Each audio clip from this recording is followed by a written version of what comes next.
ಓಂ ಗುರುಭ್ಯೋ ನಮಃ. ಮಾನ್ಯ ಬಂಧುಗಳೇ ನಮಸ್ಕಾರ. ವಾಸ್ತು ಬೈ ಅಶೋಕ್ ರಾವ್, ವಾಸ್ತು ತಜ್ಞರು. ಇವತ್ತಿನ ಒಂದು ವಿಶೇಷ ಸಂಚಿಕೆ, ದಕ್ಷಿಣ ದಿಕ್ಕಿನ ನಿವೇಶನವನ್ನು ತೆಗೆದುಕೊಂಡಂತವರು ಯಾವ ರೀತಿಯ ಮನೆಯನ್ನು ಕಟ್ಟಬೇಕು.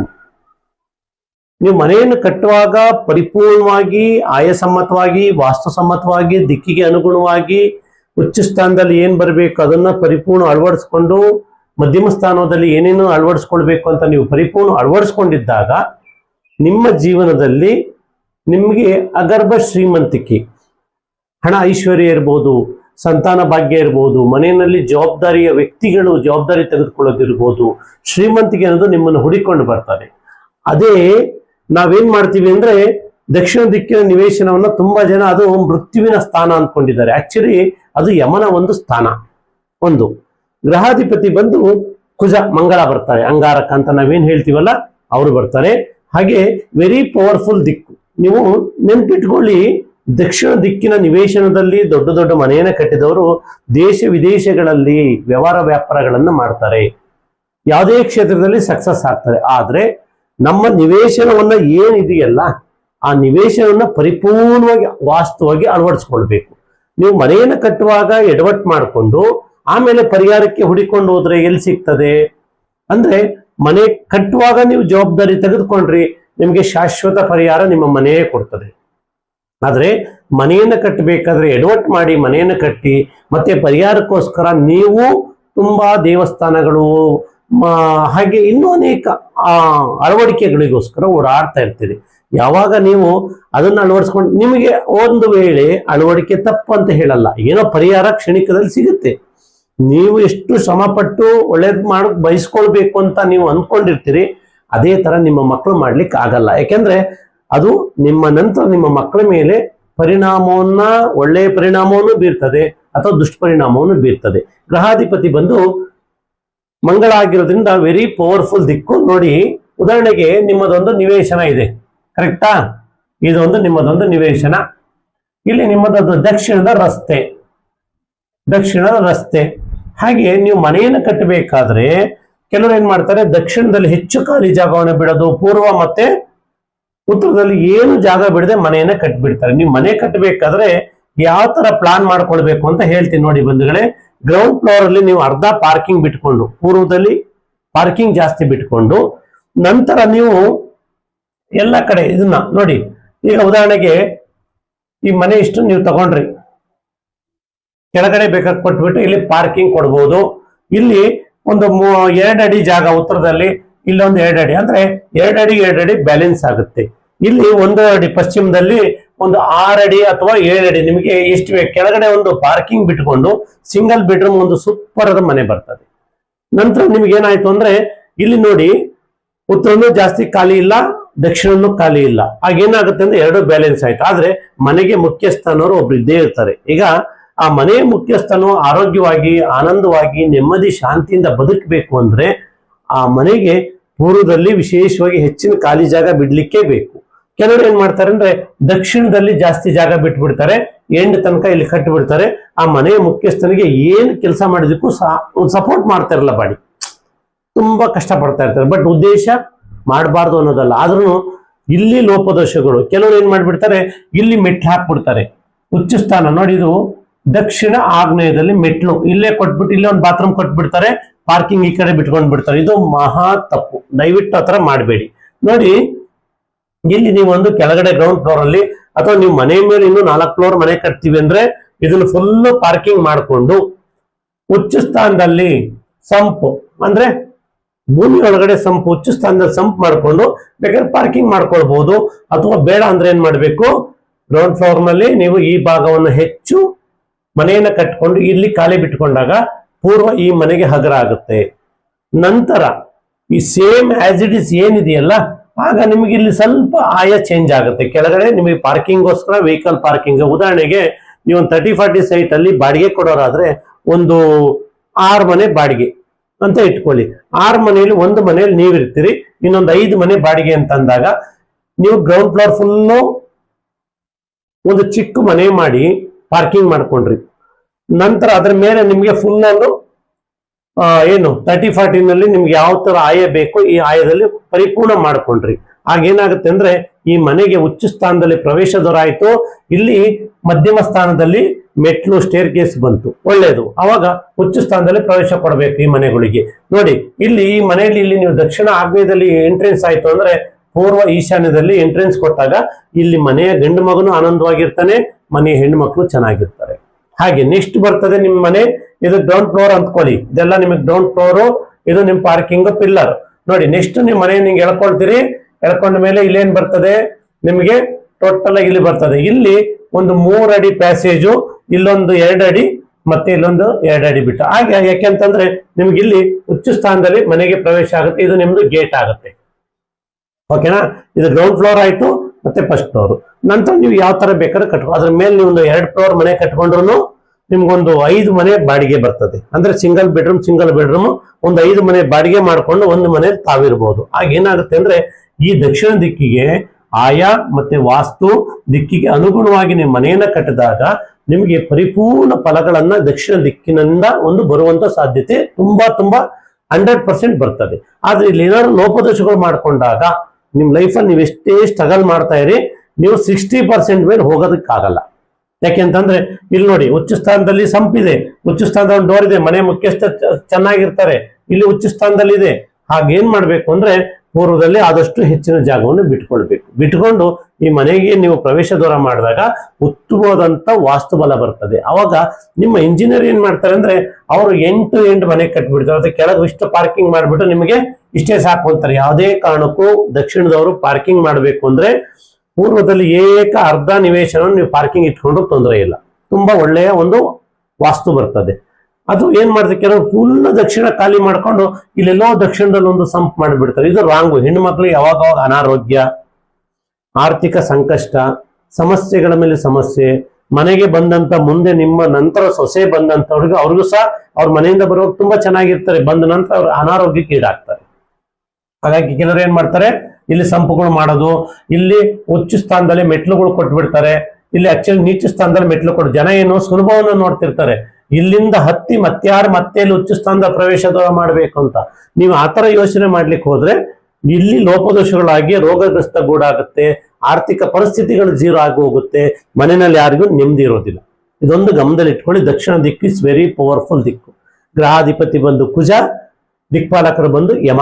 ಆದ್ರೆ ತುಂಬಾ ಪವರ್ಫುಲ್ ದಿಕ್ಕು, ನಿಮ್ಗೆ ಎಷ್ಟು ಐಶ್ವರ್ಯ ಭೋಗ ಭಾಗ್ಯಗಳನ್ನು ತಂದು ಕೊಡುತ್ತೆ. ದಕ್ಷಿಣ ದಿಕ್ಕು ಭೋಗ ಭಾಗ್ಯಗಳನ್ನ ತಂದು ಕೊಡ್ತದೆ. ಸುಖ, ಶಾಂತಿ, ಸಮೃದ್ಧಿ, ನೀವು ಗಳಿಸಿದಂತ ಹಣ ನಿಮ್ಮ ಹತ್ರ ತುಂಬಾ ಸೇಫ್ಟಿಯಾಗಿರ್ತದೆ. ಆದ್ರೆ ವಾಸ್ತು ಸಮ್ಮತವಾಗಿದ್ರೆ ಮಾತ್ರ. ಅದು ಒಂದು ವೇಳೆ ಲೋಪದೋಷಗಳಾದ್ರೆ ಹೆಣ್ಣು ಮಕ್ಕಳಿಗೆ ಅನಾರೋಗ್ಯ, ಆರ್ಥಿಕ ಸಂಕಷ್ಟ, ಆ ಮನೆಯ ಮುಖ್ಯಸ್ಥ ಗಂಡಸಿಗೆ ಸಿಕ್ಕಾಬಟ್ಟೆ ಕಷ್ಟ. ಎಷ್ಟು ಕೆಲಸ ಮಾಡ್ತಿರ್ತಾರೆ, ಎಷ್ಟು ದುಡಿತಾ ಇದ್ರು ಕೈಯಲ್ಲಿ ಕಾಸು ನಿಲ್ತಾ ಇರಲ್ಲ. ಯಾಕೆಂದ್ರೆ ಮನೆಗೆ ಬಂದಾಗ ನೆಮ್ಮದಿ ಇರೋದಿಲ್ಲ. ಇದೊಂದು ನೀವು ನೆನ್ಪಿಟ್ಕೊಂಡು ಪರಿಪೂರ್ಣವಾದಂತ ಒಂದು ವಾಸ್ತು ಸಮ್ಮತವಾಗಿ ನೀವು ಕಟ್ಟಿದ್ದೇ ಆದಾಗ ಆ ದಕ್ಷಿಣ ದಿಕ್ಕು ನಿಮಗೆ ಆರೋಗ್ಯ, ಆಯುಷು, ಐಶ್ವರ್ಯ, ಸಂತಾನ ಭಾಗ್ಯ, ಸಮಾಜದಲ್ಲಿ ಒಂದು ಸ್ಥಾನಮಾನ, ಗೌರವ, ಹಾಗೆ ಇಷ್ಟನ್ನು ಕೊಡುವಂತ ದಿಕ್ಕಿದೆ ಅಂತ ಅಂದ್ರೆ ಅದು ಸಹ ವೆರಿ ಪವರ್ಫುಲ್ ದಿಕ್ಕು ದಕ್ಷಿಣ. ಈ ದಕ್ಷಿಣ ದಿಕ್ಕಿನಲ್ಲಿ ನಿವೇಶನ ಇದ್ದರು ಕೆಡಿಸ್ಕೊಳಕ್ಕಿಂತ ಮುಂಚೆ ಪ್ಲಾನ್ ರೆಡಿ ಮಾಡ್ಕೊಳ್ಳಿ. ನಿಮ್ಗೆ ಅದು ಗೊತ್ತು, ಇದುವರೆಗೂ ಯಾರು ಕಟ್ಟಿದ್ರು ಕಟ್ಟಾಗಿ ಹೋಗಿದೆ, ಅದು ಯಾರೇನು ಮಾಡಕ್ಕಾಗಲ್ಲ. ನೆಕ್ಸ್ಟ್ ಈ ಒಂದು ವಾಸ್ತು ಯಾಕೆಂದ್ರೆ ನೋಡಿ, ಹಿಂದೆ ಪೌಷ್ಟಿಕಾಂಶ ಜಾಸ್ತಿ ಇರುವಂತ ಆಹಾರ ಸಿಗ್ತಾ ಇತ್ತು. ಈಗ ಇತ್ತೀಚಿನ ದಿನಗಳಲ್ಲಿ, ಈಗ ಒಂದು 25-30 ವರ್ಷದಿಂದ ಯಾವಾಗ ಆಹಾರದಲ್ಲಿ ವೆರಿವೇಷನ್ ಆದಾಗ ಅನಾರೋಗ್ಯ ಬರ್ತಾ ಇದೆ. ಈಗ ಜನ ಎಲ್ಲ ಮತ್ತೆ ನ್ಯಾಚುರಲ್ ಕಡೆ ಹೋಗ್ತಾ ಇದ್ದಾರೆ. ಈಗ ಬೆಂಗಳೂರು ಅಂತ ನಗರದಲ್ಲಿ ಒಂದು ನಿವೇಶನ ತೆಗೆದುಕೊಳ್ಳೋದೇ ಕಷ್ಟ. ಅಂತದ್ರಲ್ಲಿ ನೀವು ಮನೆ ಕಟ್ಟುವಂತ ವಿಚಾರದಲ್ಲಿ ಆತರ ಬೇಡ, ಮದುವೆ ವಿಚಾರದಲ್ಲಿ ಆತರ ಬೇಡ. ಯಾಕೆಂತಂದ್ರೆ ನಾನು ಹಿಂದಿನ ಸಂಚಿಕೆಯಲ್ಲಿ ಹೇಳಿದ್ದೆ, ಒಂದು ನಿವೇಶನ ಅನ್ನೋದು ನಿಮಗೆ ಒಂದು ಮಗ ಇದ್ದಂಗೆ ಅಥವಾ ಮಗಳಿದ್ದಂಗೆ. ಅವರಿಗೆ ನೀವು ಎಷ್ಟು ಕಷ್ಟಪಟ್ಟು ಓದಿಸಿ ಬೆಳೆಸಿ ಒಂದು ಮದುವೆ ಮಾಡಿ ಅಥವಾ ಒಂದೊಳ್ಳೆ ನೌಕರಿ ಕಳಿಸ್ತೀರಿ, ಆಗ ಅವರಿಗೆ ಎಷ್ಟು ಬಲ ಬರ್ತದೆ, ಅದು ನಿಮ್ಮ ಶ್ರಮದ ಫಲ. ಹಾಗೇನೆ ಮನೆ ಕಟ್ಟಬೇಕಾದ್ರೆ ನೀವು ಶ್ರಮ ಪಟ್ಟಿದ್ದೆ ಆದ್ರೆ, ಅಂದ್ರೆ ಯಾರ್ಯಾವುದಕ್ಕೂ ನೀವು ಟೈಮ್ ಹಾಕ್ತೀರಿ, ಬಟ್ ಮನೆ ಕಟ್ಟೋ ವಿಚಾರದಲ್ಲಿ ಮೇಸ್ತ್ರಿಗಳಿಗೆ ಹ್ಯಾಂಡ್ ಓವರ್ ಮಾಡಿಬಿಡ್ತೀರಿ, ಇವರಿಗೆ ಇಂಜಿನಿಯರ್ ಕೈ ಹ್ಯಾಂಡ್ ಓವರ್ ಮಾಡ್ತೀರಿ ನಿಮ್ಮ ನಿವೇಶನ. ಅಂದ್ರೆ ನೋಡಿ, ನಿಮ್ಮ ಮಕ್ಕಳನ್ನ ನೀವೇ ಖುದ್ದು ನಿಂತು ದಾರೆ ಎರೆದು ಮದುವೆ ಮಾಡಿ ಆ ಮನೆಯ ಹಿನ್ನೆಲೆ ಹೇಗೆ ನೀವು ಸರ್ಚ್ ಮಾಡಿ ತಿಳ್ಕೊಂಡು ಬರ್ತೀರಿ, ಹಾಗೆ ಮನೆ ಕಟ್ಟಬೇಕಾದ್ರೆ ಒಂದು ವಾಸ್ತುವನ್ನ ಯಾರು ಸರಿಯಾಗಿ ಮಾಡಿಕೊಡ್ತಾರೆ? ಮನೆ ಸ್ವಲ್ಪ ಚಿಕ್ಕದಾದ್ರೂ ಪರವಾಗಿಲ್ಲ, ಸೇಫ್ಟಿಯಾಗಿ ನೆಮ್ಮದಿಯಾಗಿರ್ಬೇಕು. ಯಾಕೆಂದ್ರೆ ನಿಮ್ಮ ನಂತರ, ಈಗ ಉದಾಹರಣೆಗೆ ನೀವು ಮನೆ ಕಟ್ಟುವಾಗ ನಿಮ್ಗೊಂದು 40 ವರ್ಷ ವಯಸ್ಸಾಗಿರ್ತದೆ ಅಂತೇಳಿ, ನಂತರ ನೀವು ಬದುಕಿರೋರ್ಗ ಮನೆಯಲ್ಲಿ ನೆಮ್ಮದಿಯಾಗಿರ್ಬೇಕು. ನಂತರ ನಿಮಗೆ ಅಲ್ಲಿಂದಲೇ ನಿಮಗೆ ಪ್ರಾರಂಭ ಆಗುತ್ತೆ ನಿಮ್ಮ ಮಕ್ಕಳು ಬೆಳವಣಿಗೆ, ನಿಮ್ಮ ಮೊಮ್ಮಕ್ಕಳು, ಮರಿಮಕ್ಕಳು, ಬರುವಂತ ಸೊಸೆ ಅಥವಾ ನಿಮ್ಮ ಮನೆಗೆ ಬರುವಂತ ಅಳಿಯ, ಎಲ್ಲರೂ ನಿಮಗೆ ಜೊತೆಯಲ್ಲಿ ಅನ್ಯೋನ್ಯವಾಗಿ ಆನಂದವಾಗಿ ಗಳಿಸಿದಂತ ಸಂಪತ್ತು ನಿಮ್ಮ ಕುಟುಂಬ ಅನುಭವಿಸ್ಬೇಕು ಅಂದ್ರೆ ನೀವು ದಕ್ಷಿಣ ದಿಕ್ಕನ್ನ ಬಹಳ ಕೇರ್ಫುಲ್ ಆಗಿ ನೋಡ್ಕೊಳ್ಬೇಕು. ಲೋಪದೋಷಗಳು, ಬಾವಿ, ಹಳ್ಳ, ಮತ್ತೊಂದು ಈ ಕಡೆ ಏನಾದ್ರು ಹೆಚ್ಚಿಗೆ ಜಾಗ ಬಿಟ್ಕೊಂಡಾಗ ಮನೆಯ ಮುಖ್ಯಸ್ಥಿಗೆ ನೋಡ್ಲಿಕ್ಕೆ ತುಂಬಾ ಚೆನ್ನಾಗಿರ್ತಾರೆ, ಆಗಾಗ ಅವರಿಗೆ ಕಾಯಿಲೆ ಬೀಳ್ತಾ ಇರ್ತಾರೆ. ಯಾವಾಗ ಈ ಕಾಯಿಲೆ ಬೀಳುವಾಗ ಪರಿಸ್ಥಿತಿ ನೋಡಿದಾಗ ಆ ಗಂಡನಿಗೆ, ಆ ಮನೆಯ ಮುಖ್ಯಸ್ಥನಿಗೆ ಮನಃಶಾಂತಿನೇ ಇರೋದಿಲ್ಲ. ಅರ್ಥ ಮಾಡ್ಕೊಳ್ಳಿ. ಯಾಕೆಂತಂದ್ರೆ ನೀವು ದುಡುಕಿ ನಿರ್ಧಾರ ತಗೊಳ್ಬೇಡಿ. ಯಾವುದೇ ಕಾರಣಕ್ಕೂ ಗ್ರೌಂಡ್ ಫ್ಲೋರ್ ಚಿಕ್ಕದಾಗಿ ಬಂದ್ರೂ ಪರವಾಗಿಲ್ಲ, ಅಥವಾ ನೀವು ಇನ್ನೂ ಎಕ್ಸ್ಟ್ರಾ ಮೇಲೆ ಮನೆ ಕಟ್ತೀವಿ, ಬಾಡಿಗೆ ಮುಂದೆ ಫ್ಯೂಚರ್ ನಮಗೆ ಬಾಡಿಗೆ ಬರಬೇಕು ಅಂದ್ರೆ ಕೆಳಗಡೆ ಎಲ್ಲ ಪಾರ್ಕಿಂಗ್ ಮಾಡ್ಕೊಂಡು, ಉಚ್ಚ ಸ್ಥಾನದಲ್ಲಿ ಗೇಟ್ ಇಟ್ಕೊಂಡು, ಉಚ್ಚ ಸ್ಥಾನದಲ್ಲಿ ಸಂಪನ್ನ ಇಟ್ಕೊಂಡು ಪಾರ್ಕಿಂಗ್ ಮಾಡ್ಕೊಂಡು ನೀವು ಮೇಲೆ ಕಟ್ಕೊಂಡು ನೆಮ್ಮದಿಯಾಗಿ ಜೀವನ ಮಾಡ್ಬೋದು. ಯಾಕೆಂತಂದ್ರೆ ಮುಂದೆ ಪರಿಸ್ಥಿತಿಗಳು ಹೇಗೆ ಬರ್ತದೋ ಗೊತ್ತು, ಹೇಳಲಿಕ್ಕೆ ಆಗಲ್ಲ. ಈಗ ಫಸ್ಟ್ ನೀವು ಮಾಡ್ಬೇಕಾಗಿದ್ದು, ಕೆಲವರು ಏನ್ ಮಾಡ್ತಾರೆ, ಲೋಪದೋಷಗಳು ಮಾಡ್ಕೊಂಡು ಸಾಲ ಮಾಡಿ ಮನೆ ಕಟ್ಬಿಡ್ತಾರೆ. ಸಾಲ ಮಾಡಿ ಆದ್ಮೇಲೆ ಇಲ್ಲಿರುವಂತ ಲೋಪದೋಷಗಳಿಂದ ನಿಮಗೆ ಲೈಫ್ ಟೈಮ್ ನಿಮಗೆ ಬರೀ ಬಡ್ಡಿ ಕಟ್ಕೊಂಡೇ ಸಾಲ ತೀರ್ಸೋದ್ರಲ್ಲಿ ನಿಮ್ ಜೀವನ ಕಳೆದೋಗುತ್ತೆ. ಹಾಗಿದ್ದಾಗ ದಯಮಾಡಿ ಅಂತ ಒಂದು ಇದನ್ನ ಮಾಡಬೇಡಿ. ಇದು ದಕ್ಷಿಣ ದಿಕ್ಕು, ಇಟ್ಸ್ ವೆರಿ ಪವರ್ಫುಲ್ ದಿಕ್ಕು. ನೋಡಿ, ದಕ್ಷಿಣ ರಸ್ತೆ, ಇದು ದಕ್ಷಿಣದ ರಸ್ತೆ. ಯಾಕೆಂತಂದ್ರೆ ದಕ್ಷಿಣದಲ್ಲಿ ಕಡಿಮೆ ಖಾಲಿ ಜಾಗ ಇರಬೇಕು, ಪೂರ್ವದಲ್ಲಿ, ಯಾಕೆಂದ್ರೆ ಬ್ಯಾಲೆನ್ಸ್ ಆಗುತ್ತೆ. ಈಗ ದಕ್ಷಿಣದಲ್ಲಿ ಯಾಕೆ ಅಂತಂದ್ರೆ ನೋಡಿ, ಪೂರ್ವದಲ್ಲಿ ಹೆಚ್ಚಿನ ಜಾಗ ಆಗ್ಲೇ ನಾನು ಹೇಳ್ದಂಗೆ ಮನೆಯ ಮುಖ್ಯಸ್ಥ ಆರೋಗ್ಯ ಆಗ್ತಾನೆ, ಗಂಡು ಸಂತಾನ ಅಭಿವೃದ್ಧಿ ಆಗುತ್ತೆ. ಓಕೆನಾ? ಗಂಡು ಹೆಣ್ಣು ಎರಡು ಇಂಪಾರ್ಟೆಂಟ್, ಇಬ್ರು ಸಹ ಒಂದೇ ನಾಣ್ಯದ ಎರಡು ಮುಖ ಇದ್ದಾಗೆ. ಹಾಗೆ ಹೇಳ್ತಾ ಈ ಒಂದು ಸಂಚಿಕೆಯನ್ನ ನೋಡಿದಂಥವ್ರು ಕಮೆಂಟ್ ಮಾಡಿ, ಲೈಕ್ ಮಾಡಿ, ಶೇರ್ ಮಾಡಿ, ಸಬ್ಸ್ಕ್ರೈಬ್ ಮಾಡ್ಕೊಳ್ಳಿ. ಈ ಒಂದು ಸಂಚಿಕೆಯಲ್ಲಿ ತುಂಬಾ ಒಂದು ಪವರ್ ಇದೆ. ಯಾಕೆಂತಂದ್ರೆ ದಕ್ಷಿಣ ದಿಕ್ಕನ್ನು ಕಡೆಗಣಿಸ್ಬೇಡಿ. ಈ ಕೆಲವರು ಹೇಳ್ತಾರೆ ನನ್ನ ಹೆಸರಿಗೆ ಆಗ್ಬರಲ್ಲ ನಿವೇಶನ ಅಂತ ಹೇಳ್ತಾರೆ. ಇಲ್ಲ ಬಂಧುಗಳೇ, ಎಲ್ಲಾ ದಿಕ್ಕುಗಳು ಎಲ್ಲರಿಗೂ ಆಗಿ ಬರ್ತದೆ. ಆಮೇಲೆ ಬಂಧುಗಳೇ, ಈ ದಿಕ್ಕು ಯಾವುದೇ ಕಾರಣಕ್ಕೂ ನಿಮ್ಮ ಆಗ್ನೇಯ ದಿಕ್ಕನ್ನ ಕಟ್ ಆಗ್ಬಾರ್ದು. ಕೆಲವರು ಏನ್ ಮಾಡ್ತಾರೆ, ಇಲ್ಲಿ ಉಚ್ಚ ಸ್ಥಾನ ಅಂತ ಕಟ್ ಮಾಡಿಬಿಡ್ತಾರೆ, ಅಥವಾ ಉಚ್ಚ ಸ್ಥಾನ ಬೆಳೆಸ್ಕೊಂಡ್ ಬಿಡ್ತಾರೆ. ದಯವಿಟ್ಟು ಈ ದಿಕ್ಕನ್ನ ಕಟ್ಟು ಮಾಡಬಾರ್ದು, ಬೆಳೆಸಬಾರ್ದು. ಇದು ನೆನ್ಪಿಟ್ಟುಕೊಳ್ಳಿ. ಯಾಕೆಂದ್ರೆ ಇಲ್ಲಿ ನೀವು ಕಟ್ ಮಾಡಿದಾಗ ಆಯಕ್ಕೆ ತೊಂದರೆ ಬಂದ್ಬಿಡ್ತದೆ. ಇಲ್ಲಿ ಆಯಕ್ಕೆ ಕೆಳಗಡೆ ನೀವು ಒಂದು ಉದಾಹರಣೆಗೆ ಕೆಳಗಡೆ ಒಂದು ಆಯ, ಯಾವುದೋ ಒಂದು ಉತ್ತಮವಾದ ಆಯ ಬಂತು, ಸೇಮ್ ಆಯ ಬರಬೇಕು ಅಥವಾ ಅದಕ್ಕಿಂತ ಒಳ್ಳೆ ಆಯ ಬರಬೇಕು. ಗಜಾಯ ಕೆಳಗಡೆ ಬಂದು ಮೇಲೆ ಧ್ವಜಾಯ ಹೋದ್ರೆ ತುಂಬಾ ಒಳ್ಳೇದು. ಆದ್ರೆ ಯಾವುದೇ ಕಾರಣಕ್ಕೂ ಆಯದಲ್ಲಿ ಹೆಚ್ಚು ಕಡಿಮೆ ಮಾಡ್ಕೊಳ್ಬಾರ್ದು. ಓಕೆನಾ? ಹಾಗಿದ್ದಾಗ ನಿಮ್ಮ ಅನುಕೂಲಕ್ಕೆ ತಕ್ಕಾಗಿ ಅಥವಾ ನಿಮ್ಮ ಒಂದು ಇದಕ್ಕೆ ತಕ್ಕಾಗಿ ನೀವು 4 ಉತ್ತಮ ಆಯ, ಯಾಕೆಂದ್ರೆ ನೀವು ಯಾವುದೇ ಆಯ ಮಾಡಿ 4 ಉತ್ತಮ ಆಯದಲ್ಲಿ ನೀವು ಮನೆಯನ್ನು ಕಟ್ಟಿದಾಗ ಅಭಿವೃದ್ಧಿ ಕಾಣುತ್ತೆ. ಯಾವುದೇ ಕಾರಣಕ್ಕೂ ನೀವು ಇಲ್ಲಿ ಕಟ್ಟಾಗಬಾರ್ದು. ನೋಡಿ, ನೀವು ದಕ್ಷಿಣ ಅಂತ ಬಂದಾಗ ನಿಮ್ಗೆ ಇಲ್ಲಿ ಕಟ್ಟಾಗಬಾರ್ದು. ಯಾವ ಕಟ್ಟಾಯ್ತು ಅಂತ ಅಂದಾಗ ನಿಮಗೆ ಇಲ್ಲಿ ವಾಸ್ತು ಭಗವಂತನ ಒಂದು ಬಲ ತೋಳು ಮತ್ತೆ ಬಲ ಮಂಡಿ ಈ ಜಾಗದಲ್ಲಿ ನೋಡಿ, ಇಲ್ಲಿ ದಕ್ಷಿಣದಲ್ಲಿ ಮತ್ತೆ ಪೂರ್ವ ಆಗ್ನೇಯದಲ್ಲಿ ಈ ತರ ಬರ್ತದೆ. ದಯಮಾಡಿ ಉಚ್ಚ ಸ್ಥಾನದಲ್ಲಿ ಪ್ರವೇಶ ದ್ವಾರನ ಇಟ್ಕೊಳ್ಳಿ. ಇಲ್ಲಿ ಯಾವುದೇ ರೀತಿ ಕಟ್ ಮಾಡಿದ ರೀತಿಯಲ್ಲಿ ನೀವು ಪರಿಪೂರ್ಣ ಅಳವಡಿಸ್ಕೊಂಡಾಗ ನಿಮ್ಮ ಸಮೃದ್ಧಿ. ಯಾಕೆಂತಂದ್ರೆ ಯಾವುದೇ ಒಂದು ನಿವೇಶನ ಕಟ್ಟಾಗಿರಬಾರ್ದು, ಯಾವುದೇ ಒಂದು ನಿವೇಶನನು ಮನೆ ಕಟ್ಟುವಾಗ ಬೆಳೆಸ್ಕೊಳ್ಲಿಕ್ಕೂ ಹೋಗ್ಬಾರ್ದು. ಬೆಳೆದ್ರು ಸಮಸ್ಯೆ, ಕಟ್ಟಾದ್ರೂ ಸಮಸ್ಯೆ. ಆದ್ರೆ ಇಲ್ಲಿ ಉಚ್ಚ ಸ್ಥಾನದಲ್ಲಿ ಪ್ರವೇಶ ದ್ವಾರವನ್ನು ಇಟ್ಟಿದ್ದೀರಿ, ಹಾಗೆ ಮಧ್ಯಮ ಸ್ಥಾನ ಆದಂತ ದಕ್ಷಿಣ ನೈಋತ್ಯದಲ್ಲಿ ಮೆಟ್ಲು ಕೊಟ್ಟಾಗ ಇದನ್ನ ಬ್ಯಾಲೆನ್ಸ್ ಮಾಡೋದಕ್ಕೆ ಕಲ್ತಿರ್ಬೇಕು ನೀವು. ಆ ಬ್ಯಾಲೆನ್ಸ್ ಮಾಡೋದನ್ನ, ಯಾಕಂದ್ರೆ ಇಲ್ಲಿ ಇದು ಬೆಳೆಸಬಾರ್ದು, ಹಾಗೆ ಇಲ್ಲೂ ಕಟ್ಟಾಗಬಾರ್ದು. ಹಾಗೆ ಇದನ್ನು ಬೆಳೆಯಕ್ ಹೋದಾಗ ಇಲ್ಲಿ ಆಯಕ್ಕೆ ನೋಡಿ, ಒಂದ್ ವೇಳೆ ಸಜ್ಜೆ ಮೇಲ್ಗಡೆದು ಬೆಳೆಸ್ಕೊಂಡ್ರು ನಿಮಗೆ ಯಾವುದೇ ಕಾರಣಕ್ಕೂ ಗೋಡೆ ಕಟ್ಟಾಗಬಾರ್ದು. ಗೋಡೆಯನ್ನ ಯಾವುದೇ ಕಾರಣಕ್ಕೂ ನಿಮ್ಗೆ ಕೆಳಗಡೆ ಫೌಂಡೇಶನ್ ಕಟ್ಟಾಗಬಾರ್ದು.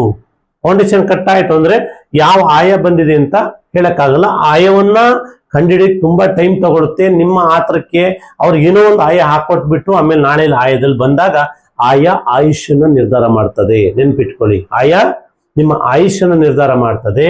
ಈ ಮನೆಯ ವಾಸ್ತು ಇಡೀ ನಿಮ್ಮ ಸಾಂಸಾರಿಕ ಯಾರ್ಯಾರು ಇದ್ದಿರಲ್ಲ ನಿಮ್ಮ ಮನೆಯ ಕುಟುಂಬ ಸದಸ್ಯರ ಜೀವನವನ್ನು ನಿರ್ಧಾರ ಮಾಡ್ತದೆ. ದಿಕ್ಕು ಎಲ್ಲಾ ದಿಕ್ಕಿನಲ್ಲೂ ಪ್ರವೇಶ ದ್ವಾರದ ಒಂದು ಹೆಚ್ಚಿನ ಜಾಗವನ್ನು ಬಿಟ್ಕೊಂಡು ಕಾಂಪೌಂಡ್ ಇಟ್ಕೊಂಡು ಯಾವುದೇ ಮನೆಗೆ ಟಚ್ ಆಗದೆ ಗಾಳಿ ಬೆಳಕು ಪರಿಪೂರ್ಣವಾಗಿದ್ದಾಗ ನಾವು ಪಂಚಭೂತಗಳಿಂದ ಒಂದು ಎನರ್ಜಿ ಆ ಮನೆಗೆ ಬರ್ತಿರ್ತದೆ. Cosmic energy, Shivashakti energy. ನೋಡಿ, ಇದು ಮಧ್ಯಮ ಸ್ಥಾನ. ಶಿವ ಶಕ್ತಿ ಎನರ್ಜಿ ಮನೆಗೆ ಬಂದಾಗ ಸಮೃದ್ಧಿಯಾದಂಥ ಬದುಕನ್ನ ಕಟ್ಟಿಕೊಳ್ಬಹುದು. ಅದೇ ಶಿವಶಕ್ತಿ ಎನರ್ಜಿ ಮನೆಗೆ ಬಂದಿಲ್ಲ ಅಂದಾಗ ಲೋಪದೋಷಗಳಾಗಿದ್ದಾಗ ಗಂಡ ಅನಾರೋಗ್ಯ ಆದ್ರೆ ಹೆಂಡತಿಗೆ ಅನಾರೋಗ್ಯ, ಅಥವಾ ಹೆಂಡತಿ ಅನಾರೋಗ್ಯ ಗಂಡ ಅನಾರೋಗ್ಯ, ಯಾವುದೋ ಒಂದು ಏನೋ ಸಮಸ್ಯೆಗಳು, ಮಕ್ಕಳ ಮೇಲೆ ಹೆಲ್ತ್ ಅಲ್ಲಿ ಅಪ್ಸೆಟ್ ಆಗ್ಬೋದು, ನಿಮ್ಮ ಆರ್ಥಿಕ ಪರಿಸ್ಥಿತಿ ಎಲ್ಲೋ ಒಂದು ಕಡೆ ಕಳ್ಕೊಳ್ಳುವಂತ ಸ್ಥಿತಿ ಬರ್ತದೆ. ಹಾಗಿದ್ದಾಗ ದಯಮಾಡಿ ಯಾವುದೇ ದಿಕ್ಕು ಕಟ್ಟಾಗಬಾರ್ದು, ಕಟ್ಟಾಗಬಾರ್ದು. ಓಕೆನಾ? ಖಂಡಿತವಾಗಿ ಇದನ್ನು ಅಳವಡಿಸ್ಕೊಂಡು ನಿಮ್ಮ ಜೀವನದಲ್ಲಿ ಸಮೃದ್ಧಿ ಕಾಣಿ. ಯಾಕೆಂದ್ರೆ ಪಂಚಭೂತಗಳಲ್ಲಿ ಪ್ರತಿಯೊಬ್ಬರಿಗೂ ಎಲ್ಲಾ ಫಲಗಳು ಸಿಕ್ಕೇ ಸಿಗುತ್ತೆ ಭೂಮಿ ಮೇಲೆ. ಆದ್ರೆ ಅಳವಡಿಸ್ಕೊಳ್ಳೋದ್ರ ಮೇಲೆ ನಿಮ್ಮ ಜೀವನ ನಿರ್ಧಾರ ಆಗುತ್ತೆ ಅಂತ ಹೇಳ್ತಾ, ಯಾರು ನನ್ನ ಈ ಒಂದು ಸಂಚಿಕೆ ದಕ್ಷಿಣ ದಿಕ್ಕಿನ ನಿವೇಶನ ತೆಗೆದುಕೊಂಡಂಥವ್ರು ನಿಮಗೆ ಮನೆ ಕಟ್ಟಲಿಕ್ಕೆ ಆಗ್ತಾ ಇಲ್ಲ, ದುಡ್ಡಿದೆ ಮನೆ ಕಟ್ಟಕ್ಕೆ ಆಗ್ತಾ ಇಲ್ಲ, ಯಾಕೆಂತಂದ್ರೆ ನಿಮ್ ತಲೆಯಲ್ಲಿದೆ ದಕ್ಷಿಣ ದಿಕ್ಕಲ್ಲಿ ಮನೆ ಕಟ್ಟೋ ಏನೋ ಹೆಚ್ಚು ಕಡಿಮೆ ಆಗೋದು, ನಿಮ್ಗೇನು ಆಗಲ್ಲ. ಅದನ್ನ ಪಕ್ಕ ಪಕ್ಕ ವಾಸ್ತು, ಪಕ್ಕ ದಿಕ್ಕಿಗೆ ಅನುಗುಣವಾಗಿ ಪ್ಲಾನ್ ಅನ್ನ ಹಾಕಿ ನಿಮಗೆ ಪರಿಪೂರ್ಣ ವಾಸ್ತು ಬರುವ ರೀತಿಯಲ್ಲಿ ನಾನು ನಿಮಗೆ ಪ್ಲಾನ್ ಅನ್ನು ಹೇಳಿಕೊಡ್ತೀನಿ. ಯಾರು ಹತ್ರ ಮನೆ ಕಟ್ಟೋರಿದ್ದಾಗ ನನ್ನನ್ನು ಸಂಪರ್ಕ ಮಾಡಿ, ಫಸ್ಟ್ ಬಂದು ನೇರವಾಗಿ ನನ್ನನ್ನು ಪರಿಚಯ ಮಾಡ್ಕೊಳ್ಳಿ. ನಿಮಗೆ ಆ ಡೌಟ್ ಕ್ಲಿಯರ್ ಆಗುತ್ತೆ. ಯಾಕೆಂದ್ರೆ ನಿಮ್ಮ ಸಮಸ್ಯೆ ಏನಿದೆಯೋ ಗೊತ್ತಿಲ್ಲ, ಆದ್ರೆ ಮನೆ ಕಟ್ಟಿದ ಮೇಲೆ ಮತ್ತೆ ಆ ಸಮಸ್ಯೆ ಮರುಕಳಿಸಬಾರ್ದು. ಹಾಗಾಗಿ ನಿಮಗೆ ಪರಿಪೂರ್ಣವಾದಂತ ವಾಸ್ತು ಬಲ ಬೇಕು, ಆಯಬಲ ಬೇಕು, ಪಂಚಭೂತಗಳ ಬಲ ಬೇಕು, ನಿಮ್ಮ ಮನೋಬಲವನ್ನು ಹೆಚ್ಚಿಸಿಕೊಂಡು ಸಮೃದ್ಧಿ ಆಗ್ಬೇಕು ಅಂತ ನಿಮ್ ಯಾರಿಗಾರು ಆಸಕ್ತಿ ಇದ್ರೆ ನನ್ನನ್ನು ಸಂಪರ್ಕ ಮಾಡಿ, ಅದ್ರ ಬಗ್ಗೆ ಹೇಳಿಕೊಡ್ತೀನಿ ಅಂತ ಹೇಳ್ತಾ, ನನ್ನ ಈ ಕಾರ್ಯಕ್ರಮವನ್ನು ನೋಡ್ತಿದ್ದಂಥವ್ರು ಕಮೆಂಟ್ ಮಾಡಿ, ಲೈಕ್ ಮಾಡಿ, ಶೇರ್ ಮಾಡಿ, ಸಬ್ಸ್ಕ್ರೈಬ್ ಮಾಡ್ಕೊಳ್ಳಿ ಅಂತ ಹೇಳ್ತಾ ಎಲ್ಲರಿಗೂ ನಮಸ್ಕಾರ. Thank you very much. ಮತ್ತೆ ಮುಂದಿನ ಸಂಚಿಕೆಯಲ್ಲಿ ಇನ್ನೊಂದು ಸಂಚಿಕೆಯಲ್ಲಿ ನಾನು ಬರ್ತಾ ಇರ್ತೀನಿ. Thank you.